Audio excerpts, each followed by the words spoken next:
So, 1,440 pesos mo, may patok na negosyo ka na. Ito yung nagtitrending ngayon na Thai Bagoong. Grabe ang bango, tuloy-tuloy yung production. Guys, nahanap ko na ang main factory ng nagtitrending ngayon na Thai Bagoong. At pwede ka na rin makapagsimula ditong magnegosyo as low as 1,440 pesos. At good news kasi naghahanap na sila ng matutulungan magkanegosyo. Mag-message agad kayo sa Facebook page ng Lola SP's Food Product Manufacturing. May blue check dahil verified ni Facebook. Lahat ng details ilalagay ko sa video na ito at sa description box. Pagkatapos nila yan lutuin, palalamigin at ilalagay na sa bote. Siyempre, i-check nila yan ng mabuti. Kaya rin tumatagal ang shelf life ng mga products ng Lola SP dahil dumadaan yan sa vacuum sealing, katulad ng ginagawa ni ate.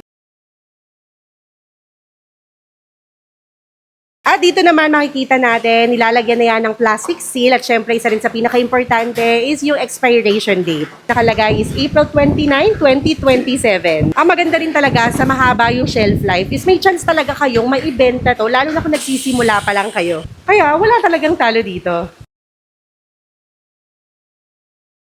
At syempre, ginawa namin to ng detailed vlog kung saan sinama namin kayo dito sa kanilang factory at shinare din namin sa inyo kung paano kayo kikita dito. Uploaded na sa aming YouTube channel at Team Agad Vlogs.